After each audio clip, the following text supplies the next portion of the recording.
Hey there, it's Dusty Thunder, and I got a spicy story for you. It's spicy time. Here we go. Title of this spicy story is, My Husband Lied About Coming to Help Me While I Was Critically Sick.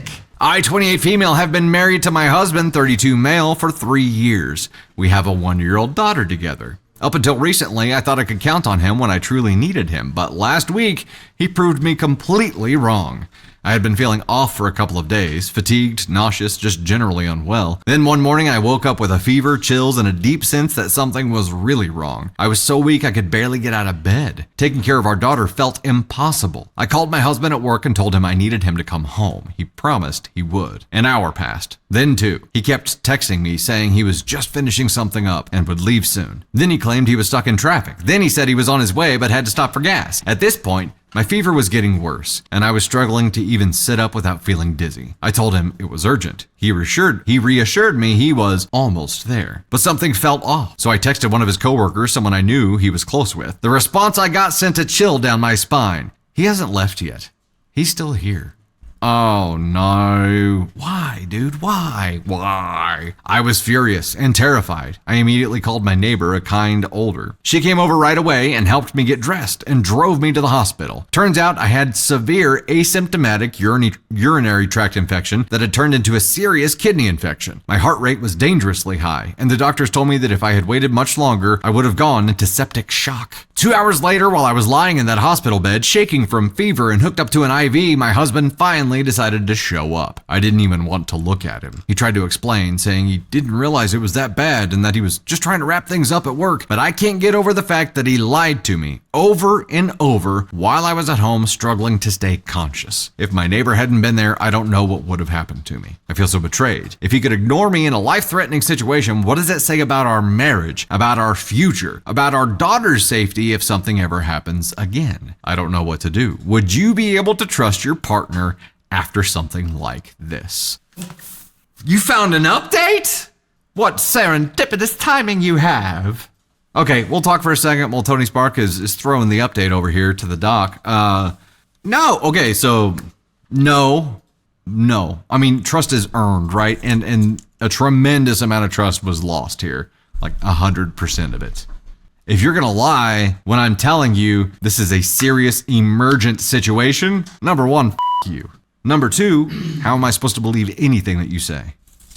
If you lie about the big stuff, you're sure as shit gonna lie about the little stuff, right? Second part of that is I would say all of those things if there wasn't a 1-year-old kid involved. The fact that there's a 1-year-old kid involved means that you have epically failed as a husband and father. I feel like every dad kind of has this innate need to protect their family. And when there is a cry for help, like when your family is in distress, that is the time where that part of you is like enabled and you freaking fly. And instead you lied.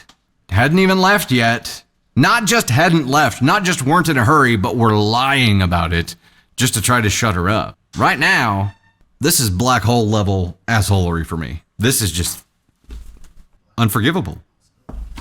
Unforgivable. Mama B, you know what? I think that's fair. So I think a lot of probably sperm donors don't have that built-in need or feeling to protect, right?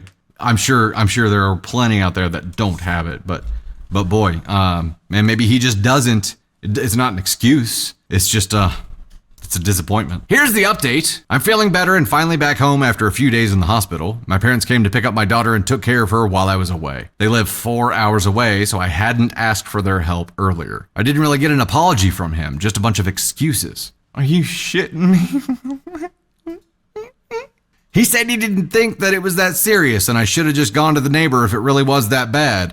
I didn't argue, not because I agree, but because some of the comments I got made me realize some things. People asked if I'm the type to cry wolf, and that's why he didn't come. In 5 years of being together, I've only ever needed him to take me to the hospital once when I gave birth to our daughter. He wasn't there when I was sick. If he had come home, he probably wouldn't have done much anyway if it didn't need a hospital. But then someone asked me what I would do if our daughter was in my position, and he acted the same way. That hit me hard. And as dramatic as it sounds, I don't want to be with him anymore. I don't think I can ever trust him again. I've made made an appointment with a lawyer, but of course divorce takes time. I'm looking for an apartment, but the housing shortage is a nightmare. Since I live in a rural area though, there's still hope. I haven't told him yet. He's acting like nothing is wrong, so I'm doing the same. I even saw comments suggesting that he might not actually have been at work, maybe using it as an excuse for something else. So one night while he was sleeping, I checked his phone. I couldn't find proof that he wasn't at work, but I did find messages to women, multiple flirty ones, and a Tinder app. These messages have been going on for months. He was also sending TikToks to his friends while I was sick, laughing and joking around with no real concern for me. He told me his boss refused to give him time off. I found no evidence that he even asked for time off or discussed my condition with anyone. I'm starting to suspect that he lied because if he really did ask, it would have been illegal for his boss to deny him leave where I live. At this point, I don't feel like confronting him. I just want out. I ignored the red flags before, the small lies, broken promises, and I shouldn't have. I thought he would be there for me when it mattered most, but I guess I was naive. I never thought anybody could let me down like this. I'm not telling him I'm leaving until I'm ready, just like he didn't tell me he wasn't coming. Well, that's definitely not the update that we wanted. What could have prevented this? I guess that's my question now.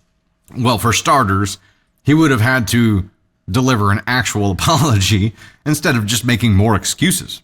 Not even doing that.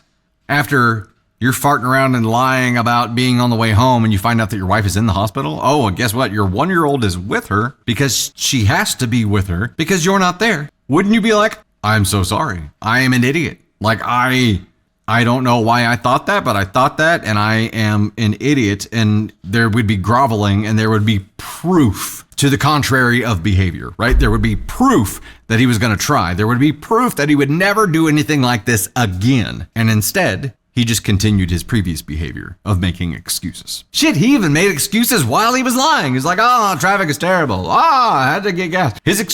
Even his lies were excuses. Could it be prevented? He would have had to do the complete opposite of what he did. Like, there probably was a path out of that. From him screwing up that bad, it would have been a very, very long and difficult path. It would not have been swimple. Is it what I said before? Swimple? It would not have been swimple. No swimple. Difficult. It would have been difficult.